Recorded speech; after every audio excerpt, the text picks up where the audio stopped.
I just want to welcome you all today to today's presentation, The Road to 1776. This is part of our curated America 250 programming that we've been hosting here at the library. Today's is the last one, and it's hosted by and presented by me, the Library Program Corner. My name is Robert Voyles. I am the Library Program Coordinator, as well as I was the reference librarian here. My background is in library science, of course, but it's also in history, and specifically American history, and with a particular interest in the early national period, Revolutionary America and the early national period. I thought this was probably the most appropriate type of topic that we could cover, give a presentation on, a lecture on to the community, as it is literally the most directly related thing when it comes to the anniversary of 4th of July, which essentially leads to the signing of the Declaration of Independence, or rather, I should say, the ratification of the Declaration of Independence. In this presentation, what I'll do is kind of just do a basic survey, go into details about some things, about the events that essentially led from the 13 original colonies kind of uniting together to essentially fight back against their mother country, Great Britain. That would culminate with, like I said before, the Declaration of Independence, essentially kicking off the Revolutionary War.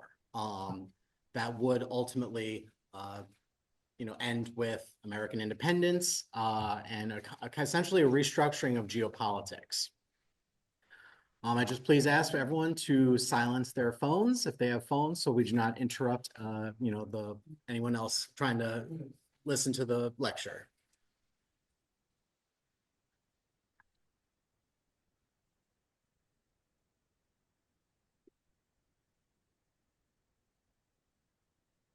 So I wanted to kind of give a foundational background of where America was at, how it started, where it all kind of came from, the original 13 colonies. We became states and we became one country, but at one point we were all different colonies settled at different times by different types of people. And how it essentially started was it was all England that sent different groups of people, essentially gave them permission to come to the New World, to come to North America, to settle in their name, in England's name, which would eventually become Great Britain, in 1701 with the Act of Union. There were multiple types of colonies that were founded based on the charters that they were granted by England.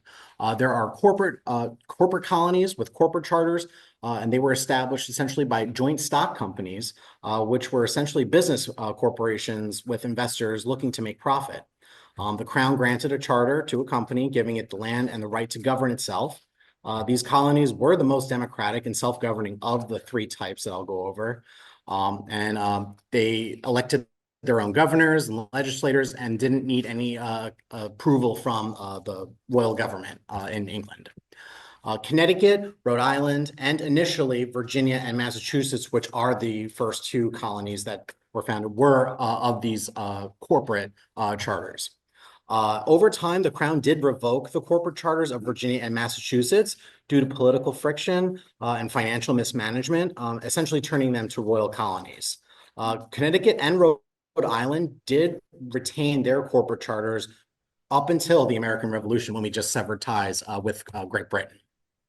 The other one, the next one is the proprietary colonies, which were land grants given to the king to individual people or groups known as proprietors. The king would usually grant these huge tracts of land to repay debts, honor political favors, or just reward loyalty. The proprietors effectively owned the colony and functioned as absolute rulers, as opposed to the king in England.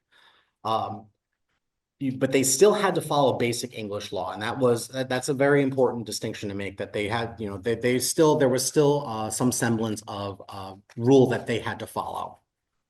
They appointed the governors and they set up the courts, but they typically allowed colonists to elect a local assembly to essentially keep the peace and raise taxes. Maryland, Pennsylvania, Delaware, early New York and New Jersey and the Carolinas were of these proprietary colonies. Maryland was famously given to Lord Baltimore as a refuge for Catholics, while Pennsylvania was granted to William Penn as a haven for Quakers, Pennsylvania meaning Penn's wood. Then Penn later leased the lower counties of his grant, or the three lower counties, which became known as Delaware. Originally they wanted an Atlantic port, but Delaware eventually became its own entity. Most were eventually reclaimed by the king and converted to a royal control, much like the corporate charters. The royal colonies, which is the third charter type, were under the direct authority and control of the King of England. The king appointed a royal governor and executed his will and a council to serve as the upper house of the colonial legislature. While these colonies did have a popularly elected lower assembly to handle local laws and taxes, the royal governor possessed absolute veto power, pretty much made any decision that they wanted to make in opposition to any kind of legislation passed by these assemblies.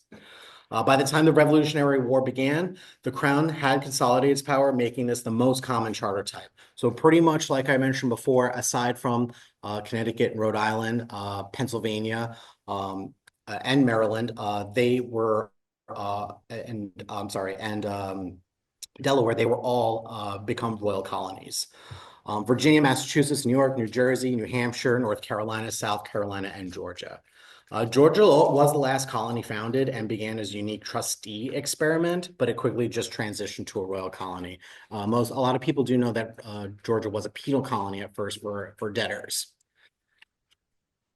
New York and New Jersey also started under proprietary rule, but were taken over directly by the crown as the English government sought to tighten its administrative grip on the trade and tax collection in the Atlantic, because those middle colonies were pretty much the hub of everything for a lot of commerce. Some of these colonies were established as commercial ventures, some as religious havens, and some were co-opted from foreign powers. Famous distinctions include Virginia as a joint stock company with the founding of Jamestown, Massachusetts as an escape for the Puritans, as well as the separatists who founded the Plymouth colony, made famous by the Mayflower. And New York was a conquest from the Anglo-Dutch Wars, where it was originally New Netherlands, with New York City being New Amsterdam. When the English took possession, beat the Dutch, they took control of what is now New York. The 13 colonies were geographically shaped by three distinct regions. Each region developed its own unique economy, social structure, and way of life based entirely on its climate, geography, and the primary motivations of the people who settled there. As I mentioned before, whether they were religious refugees or businessmen trying to make profit. New England was famous for its shipbuilding and seafaring commerce driven by a rocky landscape that forced the Puritans to look to the ocean instead of large-scale farming. The middle colonies were known for being the breadbasket of colonial America, producing the massive grain and wheat surpluses that fed the other regions and Europe, as well as having a thriving port commerce. And the southern colonies were known for large-scale plantations growing cash crops like tobacco and rice, a system that created a wealthy elite and would eventually rely on enslaved labor as opposed to what originally was indentured labor. Now, moving from the foundations of the colonies, we're kind of going to set the stage of what was going on in colonial America right before that, would essentially lead to the domino effect of events that led to the American Revolution. To understand why the events of 1763 felt so shocking to the colonies, and when I talk about 1763, it's the end of the French and Indian War, which I will look at a later slide. The British operated the first half of the 18th century in a completely different manner as opposed to when we get to the decade right before the Revolution.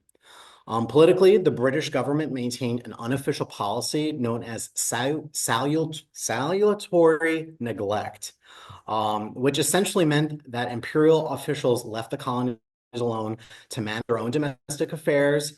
Because London was thousands of miles away across a dangerous ocean, this hands-off approach allowed the local colonial assemblies to grow highly autonomous and accustomed to self-governance, which is very important. Economically, the colonies were theoretically bound by a strict system called mercantilism. Most European powers that had these sprawling colonies and empires over the world practiced this policy. The idea is that the purpose of these colonies were to enrich the mother country by providing raw materials and buying manufactured goods from the mother country, essentially putting more money in their pocket. Under the Navigation Acts, colonists were legally required to trade exclusively with Great Britain. But because imperial enforcement was incredibly weak, like I mentioned before, 1,000 miles away, huge ocean, other countries with great navies and powers kind of circling around.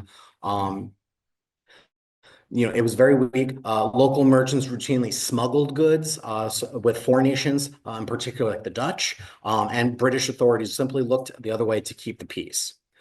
This dynamic gave rise to a unique political power of the colonial assemblies, such as the Virginia House of Burgesses or the Massachusetts General Court. These elective bodies held the power of the purse, which is very commonly associated today with the House of Representatives. They controlled local taxation and raised the revenue used to pay the salaries of the royal governors sent by the king. This gave the colonists a tremendous amount of leverage over imperial officials and cemented the belief that only their own elected representatives had a right to tax them. Socially, it is vital to remember that there was no such thing as unified American identity at this time. A merchant in Boston felt almost no connection to a tobacco planter in Virginia or a Quaker farmer in Pennsylvania. The colonies were highly regionalized, as I outlined before: New England, middle colonies, southern colonies, and even in the southern colonies, there was upper southern and lower southern. The only real cultural thread that tied these 13 colonies together was the shared pride of being British subjects and their fierce devotion to the traditional liberties of the British Constitution that they thought that they shared with the citizens from the home country. It's important to note that there was more than just trade or politics kind of at play when it comes to the American Revolution. We have to examine the intellectual framework that shaped the colonial mindset. American colonists did not invent their ideas out of thin air. They viewed themselves as proud Englishmen who were entitled to these traditional protections of the English Bill of Rights of 1689, which came out of result of the Glorious Revolution that occurred over in Europe, in England. Even stretching back to the English Civil War in the 1640s and 50s, when they overthrew King Charles. All of these things, the colonists were considered themselves English. The events that happened in England shaped who they were because they viewed themselves as equals. The sense of entitlement was deeply rooted in their original charters as well. When the king issued the initial royal charters for settlement, like Virginia, Massachusetts, and Maryland, those legal documents explicitly guaranteed that the colonists and their descendants would retain all the traditional rights, liberties, and immunities of freeborn Englishmen, just as if they had been born in the home country. To the colonists, these charters were sacred, binding contracts that could not be legally altered or revoked by Parliament without their own consent. The intellectual landscape of the colonies was profoundly reshaped by European Enlightenment philosophy. We like to look at a lot of, the founding documents, the Declaration of Independence, the Constitution. A lot of these ideas on government and society do stem from the Enlightenment philosophers over in Europe. Most notably, John Locke. Locke rejected the old medieval idea of the divine right of kings that I mentioned before was essentially overthrown in England, arguing instead that all individuals are born with fundamental natural rights to life, liberty, and property that no monarch can justly strip away. Locke introduced the concept of the social contract, which states that legitimate governments are created solely through the consent of the governed. According to that. It protects the natural rights.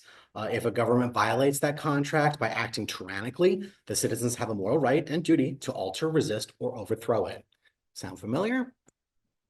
Alongside Locke, the French philosopher Montesquieu provided the practical blueprint for protecting this liberty.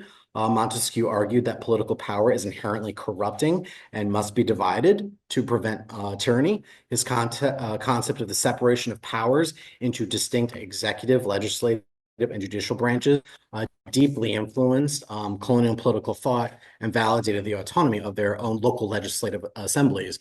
And you would see that come into fruition when we do end up adopting our Constitution a couple decades after this. While French and English philosophers provided the grand theories, a radical British tradition known as real Whig ideology provided the colonists with a deep sense of suspicion towards government authority. Whig is often, there's Tories and Whigs in the old-fashioned English kind of government, where the Whigs are always kind of against the royals. They're the common folk. They're for the common folk. Writing under the pseudonym of Cato, John Trenchard and Thomas Gordon, two Whigs, this is in England, warned that political power is naturally aggressive and will always seek to expand and destroy liberty if left unchecked. They painted a picture of a British government constantly sliding toward corruption and conspiracy, which taught the colonists to watch every single act of Parliament with extreme vigilance. What made this potent mix of philosophical concepts so dangerous to imperial stability was how quickly it spread. The literacy rates in American continent versus the European continent were vastly different, not vastly different, but significantly different. When looking at the literacy rates in America, 70 to 90% of adult white men were literate, whereas in comparison in England, it was 40 to 60%. The colonies enjoyed this kind of unique literacy rate compared to Europe because of their deeply held religious beliefs and how that kind of fostered, they wanted everyone to read the Bible, the early laws that were set up, and the practical economic needs for essentially starting and running these colonies, as opposed to living in a country that was over 1,000 years old. The colonies had a massive network of local printing presses, allowing these ideas to circulate continuously. Long before the first imperial tax was ever levied, these principles were preached from church pulpits, debated in local taverns, and printed in weekly newspapers, completely priming the colonial public view that any sudden assertion of British authority was not an innocent administrative adjustment, but a deliberate conspiracy against their fundamental liberty.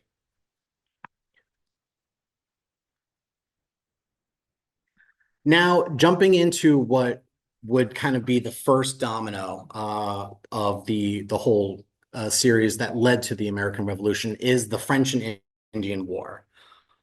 This is, the peaceful status quo of the salutary neglect was shattered in 1754 by a territorial dispute in North America, specifically in the Ohio River Valley. What the British and French empires, they both wanted this territory in the Ohio River Valley for its fertile land. And you had a conflict between a French military presence, where they, had a fur trapping industry set up, where they would just build forts to protect their interests along this river valley. And then you had the colonists in America, specifically Virginia land speculators like George Washington, who essentially had the same interests in the same land. So there was conflict right there, a clash of the empires. So George Washington was a young militia officer at this time. He is essentially one of the people that started the whole thing. He was sent to warn the French to abandon their forts. He led a militia, and a brief skirmish did ensue that quickly ignited the conflict. In Europe, it's known as the 7 Years' War, but on the American theater in North America, it's the French and Indian War, where there are a lot of other countries that were involved, like Spain, but essentially from the colonist perspective, it was just the French and the Indians they were fighting, the French and their Indian allies, as well as, fighting with the British and their Indian allies. For the first time in their history, the 13 separate colonies had to coordinate their defenses and confront a shared enemy. This war marked the first major instance of intercolonial military cooperation, as local provincial militias marched and fought directly alongside elite British regular soldiers. An early attempt at formal political unity occurred in the Albany Congress of 1754 at the start of the war, where Benjamin Franklin himself proposed his famous Albany Plan of Union. Although the colonies ultimately rejected the plan because they were unwilling to surrender their individual taxing power, it was a plan for common defense. The wartime experience forced the colonists from different regions to actually interact with each other as opposed to living what is essentially separate countries. They interacted with British military authority and began seeing themselves part of a larger collective. Please silence your phones. Please hold all questions to the end, okay? Crucially, this conflict served as an invaluable training ground for the future military leadership of the American Revolution. I mentioned George Washington before. A generation of young colonial officers gained their very first taste of command, logistics, and large-scale troop movements during these campaigns. Examples include like supply chains, frontier warfare, and the immense difficulties of maintaining troop morale. Revolutionary leaders include Israel Putnam, Horatio Gates, and Charles Lee. They all cut their teeth on this conflict. This was their first taste of it, which they will then use for later. Perhaps most importantly, they did observe British military operations up close, which demystified the British Army and exposed strategic vulnerabilities, which would come into play later. However, fighting alongside one another did not breed harmony with the British.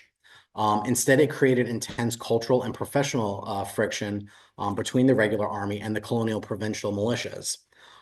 British officers accustomed to rigid discipline and professional standing armies openly looked down on the colonial militias, viewing them as undisciplined, lazy, and highly incompetent when that's not their main job. That's their second job, whereas opposed to the regular soldiers, that is what they're paid to do. That is what they do. General James Wolfe famously referred to the provincial troops as the dirtiest, most contemptible, cowardly dogs he had ever seen. He will eat those words. On the other side of the coin, colonial soldiers grew deeply resentful of the aristocratic arrogance of British commanders. Colonists were furious that British officers routinely pulled rank on colonial officers who held superior experience, and they bristled at the brutal physical punishments, such as public floggings that British command meted out for minor infractions. This mutual disdain planted the first seeds of doubt in the colonial mind, proving to them that the mother country did not view them as equal British citizens.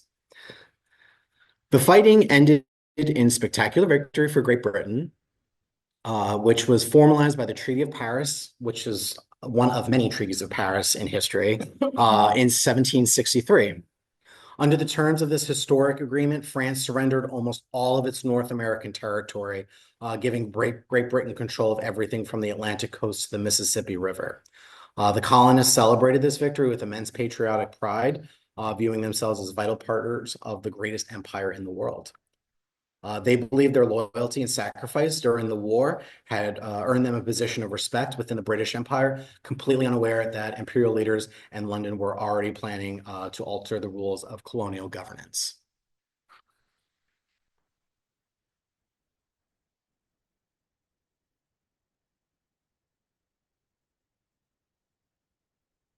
The price of victory.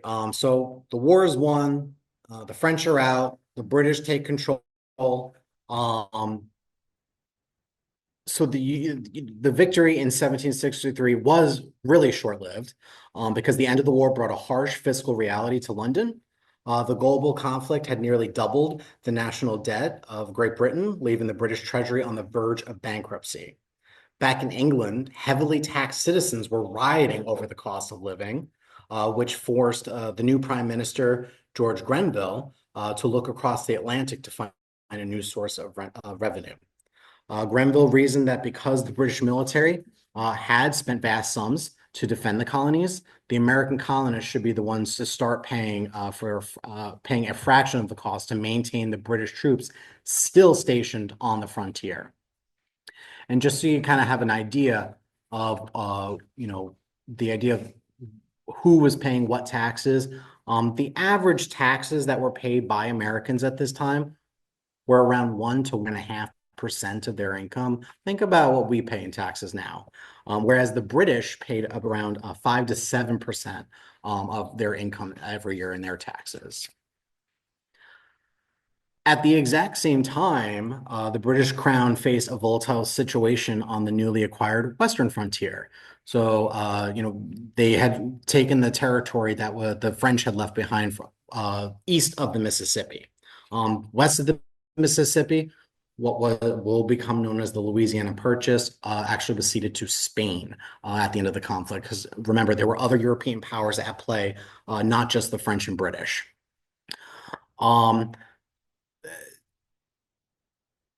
Lost my place 1 second.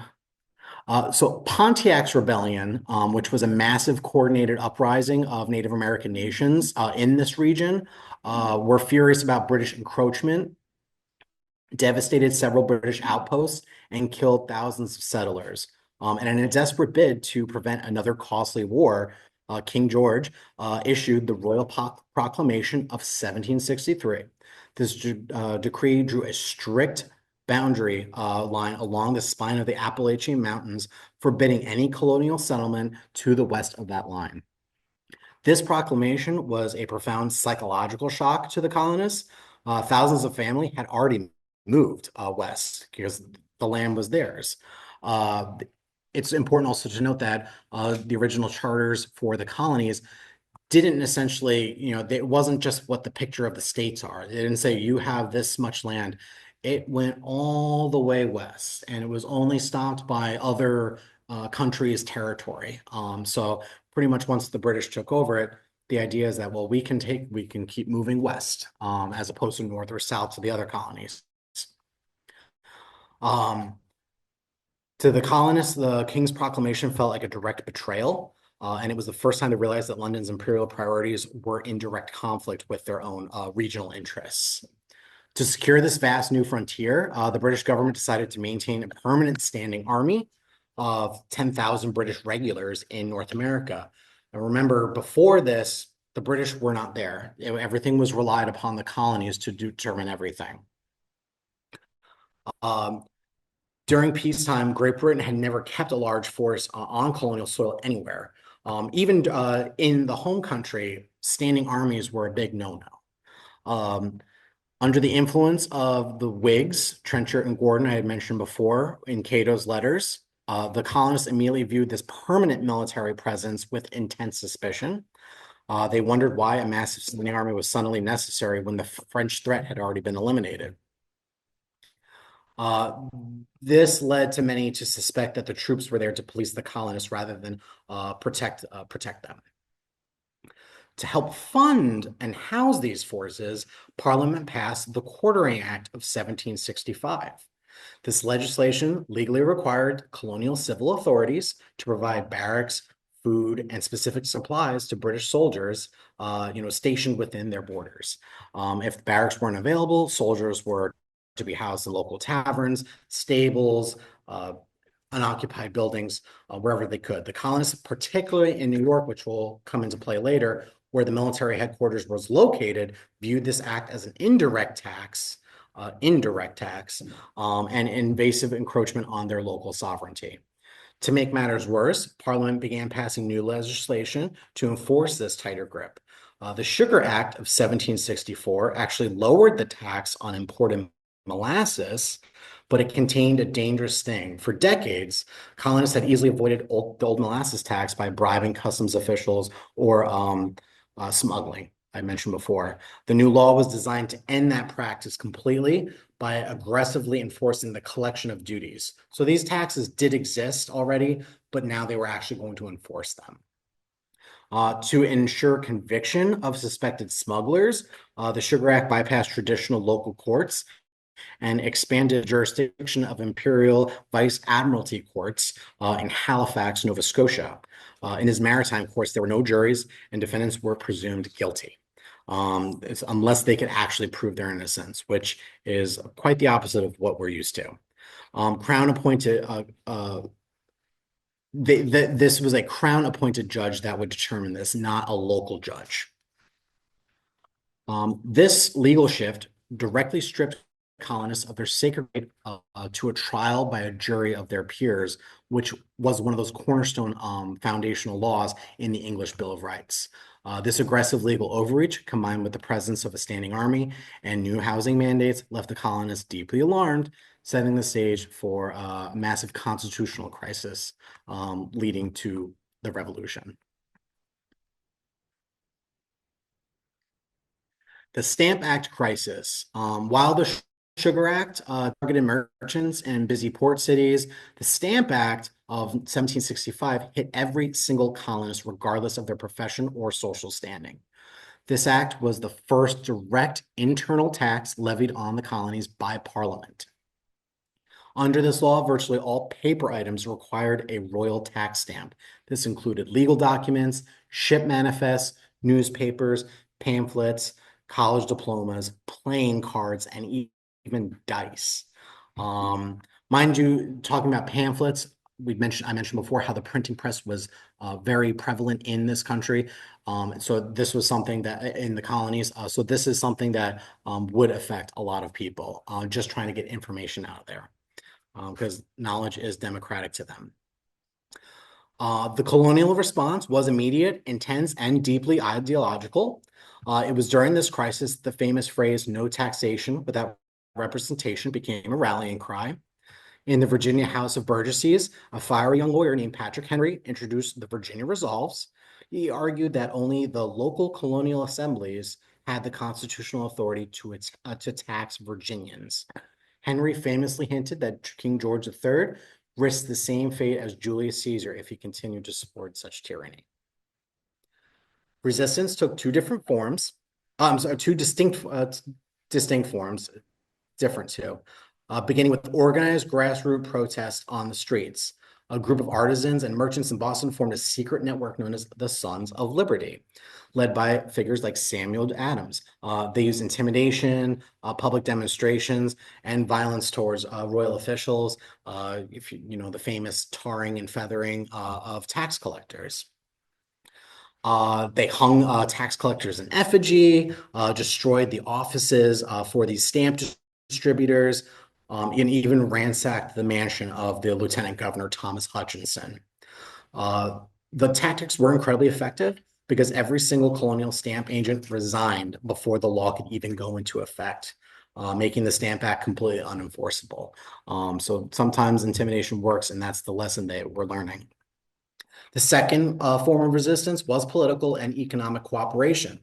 In October of 1765, representatives from none of the colonies met in New York for the Stamp Act Congress. How they met for the Albany Plan back at the start of the French and Indian War. New crisis, new meeting. This meeting marked the first time the colonies took unified political action to draft a petition of grievances directly to the king and parliament. Simultaneously, merchants in major ports signed non-importation agreements, launching a massive boycott of British manufactured goods. The economic pressure worked beautifully. British merchants suffering from the loss in trade petitioned Parliament to get rid of the Stamp Act. They were like, repeal the tax. We're losing a lot of money for its existence. In 1766, Parliament officially did repeal the Stamp Act. Colonists celebrated as another massive victory for their rights as Englishmen, but there was a legal trap. On the exact same day that the act was repealed, Parliament passed what is called the Declaratory Act. And this act essentially kind of just said, well, yeah, we repealed the Stamp Act, but it's not because you were right. It's because we wanted to, but we still hold the right to tax you whenever we want. Which, like I said, mentioned before, it's just a rolling snowball of constitutional crises about to build up, of showdown. Um,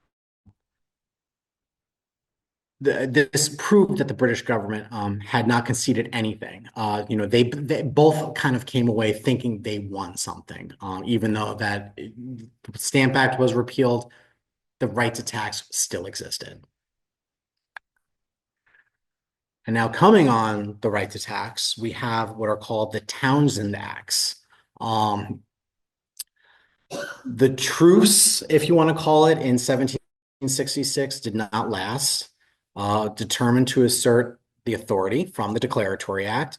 The new British Chancellor of the Exchequer, Charles Townshend, introduced a series of measures in 1767 and 68 known collectively as the Townshend Acts. While many history books only mention the taxes, it was actually a comprehensive list of 5 laws restructuring imperial control in the colonies. The first one is the most famous one and deals with the taxes. It's the Revenue Act. It put new import duties on essential daily commodities like glass, lead, paper, paint, and tea. The second one was the Commissioners of Customs Act. It established a brand new board of customs commissioners headquartered in Boston. They were designed to eliminate the old corrupt habits of smuggling and bribery, where the imperial agents would be loyal to the crown and not to the American colonists. The third law was the Indemnity Act, which actually lowered taxes on the British East India Company's tea in England so they could re-export it to the America at a cheaper price. Essentially, this was a way for them to tempt them to pay a tax somehow, as opposed to using smuggled tea, which typically came from the Dutch. I believe it was 80% of tea that was drank in the Americas was smuggled from the Dutch, as opposed to British tea. The fourth of these laws was the New York Restraining Act. It suspended the New York Colonial Assembly because I mentioned before the Quartering Act. The military headquarters were stationed in New York, and what essentially New York did was they were out of compliance with the Quartering Act. They did not listen to the imperial government when it came to stationing their troops. So they said, you know what, you're not allowed to pass any laws. Your government is suspended until you do comply with our quartering law. It sent a chilling message to every colony that their local representative government existed at the pleasure of the British Parliament. The fifth and final one was the Vice Admiralty Court Act, which created new maritime courts in Boston, Philadelphia, and Charleston. I mentioned before that there were Vice Admiralty courts that people were to be sent to Halifax and Nova Scotia. This essentially just brought it closer to home, so they didn't have to get shipped off hundreds of miles away. It was designed essentially to prosecute suspected smugglers really quickly, essentially to teach a lesson. And remember, without any juries, these were the crown-appointed judges that decided everything. The political response was led by the Massachusetts Assembly, obviously with most of it happening there, which approved the Massachusetts Circular Letter in 1768, written by Samuel Adams. This letter was sent to every other colonial assembly, arguing that the Townshend duties violated the natural and constitutional rights of all British subjects. All British subjects. The letter urged a unified resistance and revived the highly effective merchant boycotts. In response, the British government took the aggressive step of dissolving the Massachusetts Assembly and threatening to dissolve any of the other assemblies that endorsed the letter, which only succeeded in uniting the colonies even further. As tensions escalated, the British government dispatched 4 regiments of regular troops to occupy Boston to protect these customs officials and maintain order. For 18 months, a highly volatile powder keg was building in the city. About the 4,000 of these armed soldiers were stationed in town, of only 16,000 civilians. So about a fifth of the population were troops. There was constant clashes, until there was actual violence. And the powder keg exploded on March 5th at night in 1770, when an angry crowd of Bostonians gathered outside the custom house, pelting a British soldier, a small detachment of British soldiers, with snowballs, ice, oyster shells. Amidst the chaos, the soldiers opened fired. They thought they heard someone say fire as an instruction. That's important in terms of their defense. They discharged their muskets, killing 5 people. One of the most famous people being Crispus Attucks, who was an African American sailor who had escaped slavery. Radical leaders instantly branded the event the Boston Massacre. Paul Revere's famous, highly inaccurate engraving of the scene up there, was distributed throughout the colonies. He was a silversmith. It was an engraving, depicting them as just killers that lined up and fired into a crowd when that was not the situation at all. In an effort to calm this rage, Parliament repealed all of the townshend duties except for the small tax on tea. And the British troops were temporarily pulled out of Boston. It created an uneasy lull, British soldiers shedding the colonial blood on the American streets. That memory would not be erased. That was a fixture in the American mind moving forward. In the aftermath, this is a little fun little anecdote. John Adams, who was from Massachusetts, actually was the defense attorney for these soldiers that did fire into the crowd. It was unpopular. No one wanted to defend them, because they're just British soldiers. But he argued that they acted in self-defense against a threatening mob, famously declaring that facts are stubborn things.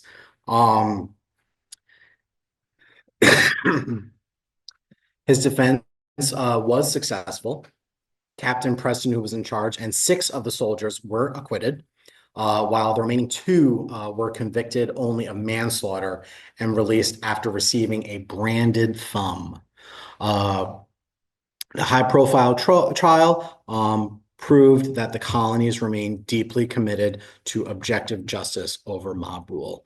I think it's really, really, really good insight that John Adams, who was one of the most staunch patriots in the coming days for the American Revolution, kind of had this objectivity when it came to the law and the legal system. Looking at Paul Revere's engraving, in the first edition that he actually made, the time on the clock in the picture was wrong. Because mind you, it happened at a specific time at night. So he actually had to redo it and he had it done immediately, corrected. The trial that the British soldiers that John Adams had defended him, the judge used the phrase for the first time in American jurisprudence, reasonable doubt when it comes to actually trying people in court. And then one of the British soldiers named Pierce Butler left the army and became a South Carolina plantation owner. And in 1787, he was appointed as a delegate to the Constitutional Convention.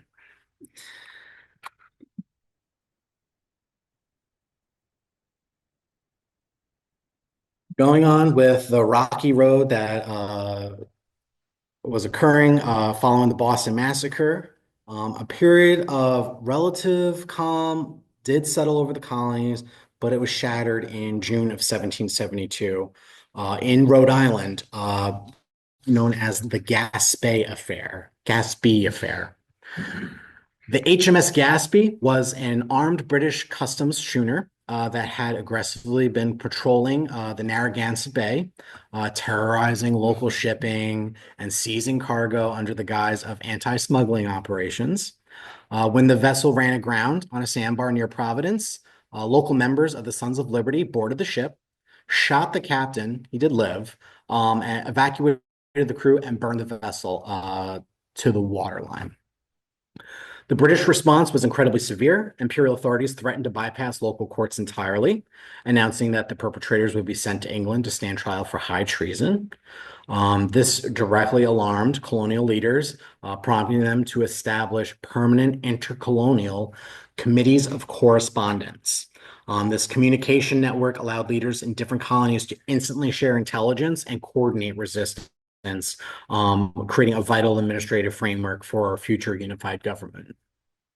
The Unified Network was put to the test in 1773 when the Tea Act was passed. It was not actually a new tax, but rather a corporate bailout designed to save the British East India Company from bankruptcy. This act allowed the company to ship its massive surplus of tea directly to the colonies without paying any standard duty tax in England, undercutting local colonial merchants who relied on the smuggled tea. Even though this meant the price of legal tea dropped significantly, colonists recognized a dangerous monopoly and refused to accept the tea. They argued that accepting the cheaper tea would implicitly validate Parliament's right to tax them. Very principled from the get-go. In late 1773, three tea ships arrived in Boston Harbor, and a massive political standoff ensued. It occurred on the night of December 16th, 1773, when they had refused to let the tea be taken into the harbor. Sons of Liberty, disguised as Native American attire, boarded the ships and dumped 342 chests of the tea directly into the cold harbor waters. The destruction of private property, because it is a private company, was valued at over $1 million in modern currency. Sending a clear message to London that the colonists would rather destroy valuable commerce than submit to imperial monopolies. British leadership was furious. It's a back and forth about this open defiance, prompting Parliament to pass a series of punitive laws, starting with this is all in Massachusetts in the spring of 1774, known as the Coercive Acts or the Intolerable Acts. It started with the Boston Port Act, in which completely closed the Boston Harbor to all trade, threatening the entire colony of Massachusetts with essentially economic starvation. They expected the damage done, the value of the tea that was destroyed to be paid back. The next act was the Massachusetts Government Act, which effectively suspended the colony's historic charter, banned town meetings, and placed the province under direct military rule as opposed to imperial rule, military rule under General Thomas Gage. Third, the Administration of Justice Act allowed royal officials accused of committing capital crimes while enforcing imperial law to stand trial in England rather than in colonial courts, where they, would believe that they could get a fair trial. They wouldn't get a fair trial in the colonies. The colonists mockingly called it the Murder Act because they believed it allowed British soldiers to slaughter colonists and escape all legal punishment. Fourth was a new quartering act, giving royal governors the authority to house British soldiers in unoccupied buildings, taverns, and private dwellings when necessary. And then finally, they passed the Quebec Act. Now, this is not technically part of the Townshend Acts. I'm sorry, not the Townshend Acts, the Coercive Acts or Intolerable Acts, but it is often just grouped together because of the timing. It expanded the boundaries of the Canadian province of Quebec down into the Ohio River Valley. Remember, Quebec was a French territory that they acquired, and it became essentially the 14th colony in North America, but it's not the same kind of development that the other 13 colonies came through. This cut off Western land claims of several of the colonies that existed near the province. To make matters worse, for the Protestant colonists, the Quebec Act officially recognized the Catholic Church and guaranteed religious freedoms to French Catholics in that region. Back then, there was still a lot of tension between Protestants and Catholics. Instead of isolating Massachusetts as Parliament intended, these five what they call cruel measures, sent a wave of shock and sympathy through to the other 12 colonies, convincing them that the exact same military tyranny could soon happen to them. Now we come to the First Continental Congress. As mentioned before, it did not do, those acts did not go as planned, that they thought they were kind of keeping Massachusetts isolated like a disease or something. But what happened was there was so much unprecedented sympathy and unified anger across all the colonies. In September of 1774, 55 delegates from 12 colonies gathered at Carpenter's Hall in Philadelphia to coordinate a collective response. Only Georgia was absent as its royal governor successfully blocked local delegates from attending. This historic gathering, which we now call the First Continental Congress, represented the first major step establishing an independent national legislature. The atmosphere in Philadelphia was incredibly tense as delegates were sharply divided on how to proceed. Conservatives wanted to pursue peaceful reconciliation, while radicals led by Samuel and John Adams pushed for immediate aggressive defiance. The debate was dramatically reshaped by the arrival of the Suffolk Resolves, a fiery statement drafted by local leaders in Boston, where everything is happening. They declared that the intolerable acts to be completely unconstitutional, urged citizens to disobey the new laws, and recommended that local towns immediately begin organizing and training armed militia for self-defense. The Congress officially endorsed these resolves, signaling to London that the colonies were prepared to fight back with violence. Despite this military preparation, the delegates were not yet seeking independence. They were just baring their teeth at this moment. To prove their desire for a peaceful resolution, they drafted the Declaration and Resolves, which outlined objections to the intolerable acts, listed a colonial Bill of Rights, and provided a detailed list of grievances. A direct petition accompanied it to the king. This petition was highly respectful but a firm appeal sent directly to King George III, completely bypassing Parliament. They were trying to say, "This is Parliament. We know Parliament's all messed up, but you're the king. You're the good guy. You can save us." Um, they didn't recognize Parliament's authority to tax, which is literally what this all stems from because they're not represented in Parliament. In the petition, they affirmed their deep loyalty to the crown, but they plainly stated that the intolerable acts were unconstitutional and must be repealed. To apply direct economic pressure while waiting for the king's response, the Congress established the Continental Association. This was a highly structured, sweeping trade embargo that mandated a complete boycott of all British goods, followed by a ban on all colonial exports to Great Britain. So that whole mercantilist trade policy of you take our raw materials, we'll buy your manufactured good, completely cut off. It was only done on a much smaller scale in the beginning, specifically in Massachusetts and, with highly motivated patriots, but now you have delegates from every single colony essentially pushing for this. These local committees publicly exposed violators, collected signatures, and seized imported goods, effectively taking over the role of the local government at the grassroots level. Beyond the economic policies, the Congress marked a profound psychological turning point for the future nation. For the first time, prominent leaders who had only ever known one another through letters sat in the same room to debate. They began to realize that their shared identity as Americans outweighed their provincial loyalties. Patrick Henry beautifully captured this emerging mindset when he declared at the assembly, "The distinctions between Virginians, Pennsylvanians, New Yorkers, and New Englanders are no more. I am not a Virginian, but an American." The delegates adjourned in late October, promising to reconvene in May of 1775 if the grievances were not addressed. Completely unaware that they would literally be back sitting, after blood has actually been spilled intentionally.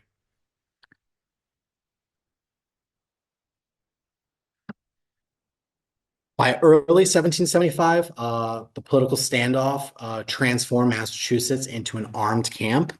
King George officially declared the New England colonies to be in a state of open rebellion, which authorized the military to use whatever force was necessary to restore imperial order. General Thomas Gage, for the British, who was the military governor of Massachusetts, received secret instructions from London to disarm the provincial militias that had been agreed to be organized. He was also ordered to arrest key radical leaders, specifically Samuel Adams and John Hancock, who will become famous, who were currently in hiding in the countryside near Lexington. While the regular British army prepared for military action, a parallel administrative rebellion was already taking place at the grassroots level. Under the mandate of the Continental Association that was established in the First Continental Congress, local towns had established committees of inspection to enforce those trade boycotts against Great Britain. They quickly transformed from simple commercial watchdogs into powerful revolutionary tribunals. They policed local merchants, inspected ship manifests, and publicly humiliated anyone caught selling British goods. By establishing these committees, the colonists created a functioning shadow government that successfully seized local authority long before the first shot was even fired. In response to his orders, General Gage dispatched 700 elite British regulars to march secretly toward the town of Concord on the night of April 18th in 1775. The primary objectives were to locate and destroy a massive stockpile of weapons and to capture Sam Adams and John Hancock. However, the Colonial Intelligence Network was highly alert. When the British troops began crossing the Charles River, Paul Revere, William Dawes, and later Samuel Prescott rode deep into the night to sound the alarm. British are coming, the British are coming. They successfully warned Adams and Hancock, allowing them to escape, and they woke every farmhouse along the roads so the local Minutemen, what are called the militia that were able to just grab their gun and go out, could gather. The climax arrived at sunrise on April 19th on the town green of Lexington. A small group of 77 local Minutemen, led by Captain John Parker, stood in thin formation to face the massive column of marching British regular soldiers. He famously commanded his men to stand their ground, instructively telling them not fire unless fired upon, but to let war begin if they were meant to have war. In the tense standoff, an unidentified shot rang out from the unknown location. The single blast heard, which is later famously described by Ralph Waldo Emerson as the shot around the world, prompted the British soldiers to fire a volley into the militia, leaving 8 colonists dead on the green. The regulars then marched onward to Concord, where they successfully destroyed the military supplies that they could find. As they attempted to cross the North Bridge, they encountered a much larger force of the armed militia, which effectively fired back, forcing the British to actually retreat. The march back to Boston became a complete slaughter. Hundreds of colonial militia fighters lined the roads using guerrilla tactics behind stone walls. Large trees, thick brush. By the time the exhausted regulars made it back to Boston, where they were headquartered, they had suffered over 270 casualties. The local militia forces immediately surrounded the city, trapping the British Army inside and establishing a siege that marked the official transformation from a political protest of boycotts to an armed insurgency.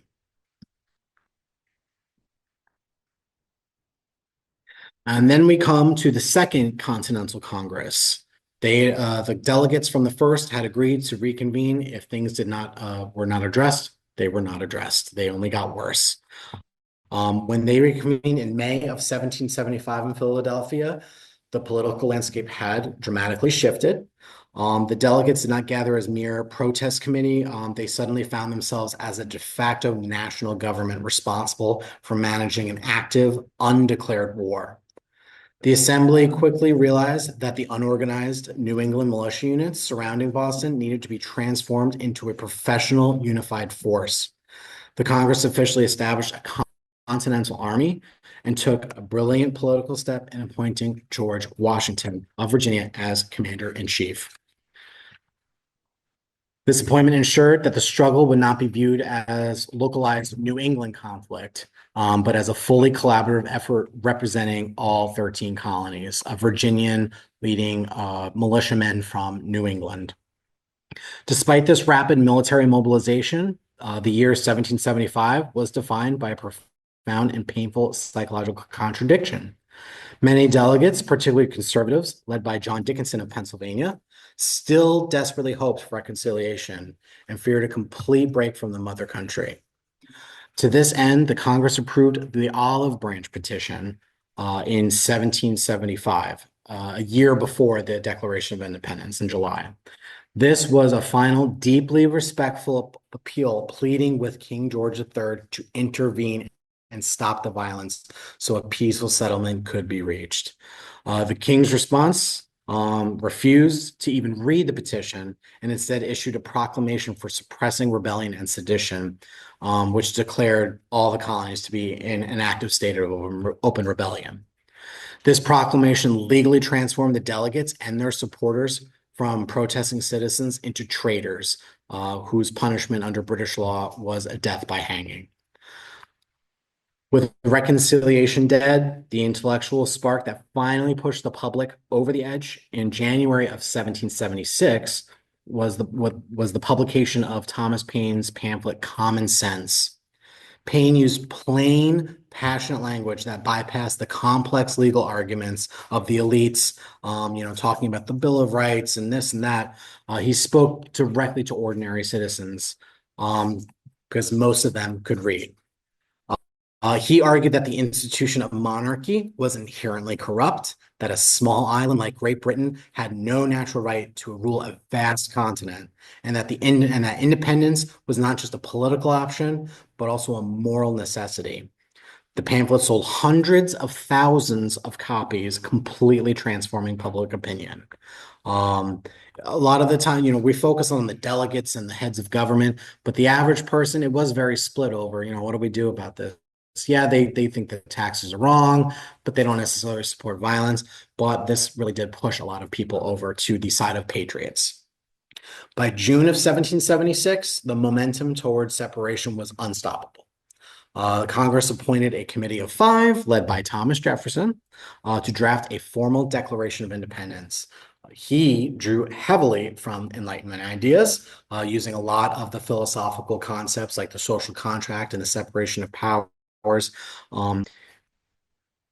composing a masterpiece that justified the break to the global community by arguing that the British Crown had systematically violated the natural rights of the colonists.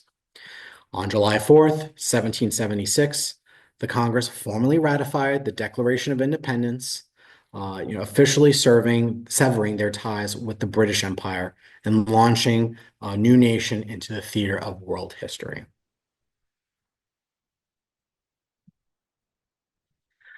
So as we come to, this is essentially where because I could make 30 more slides about the American Revolution. I only kind of wanted to do the events that led up to the American Revolution. The adoption of the Declaration of Independence was not just the end of the regional crisis. There was no, will we, won't we, constitutional crisis with the American colonists. It was very definitive. It was the birth of a new geopolitical reality that shattered the first British Empire.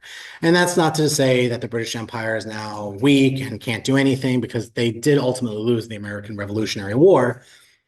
But that honestly was very insignificant in terms of British authority in the years to come, once they fought in the Napoleonic Wars and all the new colonialism that occurred in the 19th century. Britain had 100 years to go before it even reached its peak. So there's a lot of debate over, the perspectives of the American Revolution. And, we view it as the most important thing ever. The British don't. In the span of just 13 years, from the end of the French and Indian War in 1763 to the summer of 1776, a group of deeply divided, highly provincial British colonies transformed themselves into a unified revolutionary force.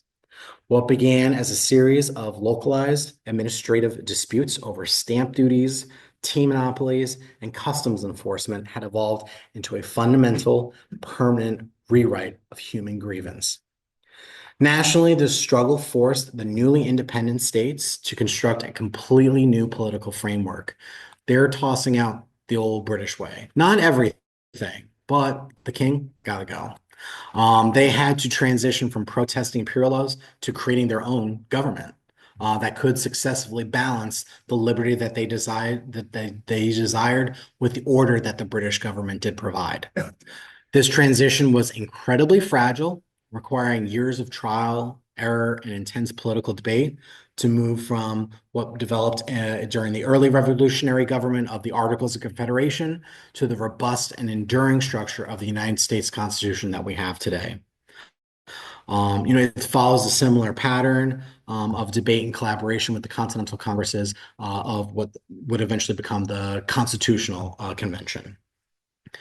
However, the true magnitude of this defiance lies in how it functioned as a global spark. By successfully challenging the divine right of kings and proving that a colony could defeat the world's most powerful empire, the American Revolution lit an intellectual fire that swept across the world. Just over a decade later, French revolutionaries would look to the American model, and even consult with Thomas Jefferson when drafting their Declaration of the Rights of Man and of the Citizen. Shortly after, the enslaved people of Saint-Domingue would take these same revolutionary ideas of liberty and equality to their ultimate radical conclusion, launching the Haitian Revolution and founding the world's first free Black republic. From the streets of Paris to the plantations of the Caribbean and the revolutionary campaigns of Simón Bolivar in the 19th century in Latin America, the ideas debated in colonial assemblies completely dismantled the old imperial world, especially in the New World. I like to think that as we look back on this extraordinary journey of revolution, we find that the true inheritance of 1776 is not a static historical artifact, event, one specific thing just to look back on, but an active living precedent. The founders did not deliver a complete masterpiece. They initiated a continuous, difficult struggle to align human institutions with universal rights. Ultimately, the defiance that birthed this nation remains its defining duty. The ongoing responsibility of every generation to question, defend, and expand the boundaries of liberty.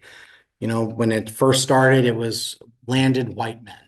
Then it became all white men. Then you freed slaves, and then it included women to vote, and then younger people to vote. There is always a progression that follows with this. This is the American experiment that we're still continuing to strive for.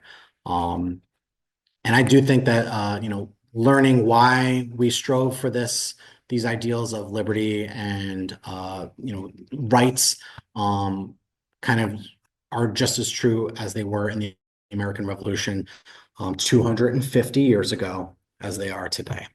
With that, that is the end of my presentation, and I thank you for joining.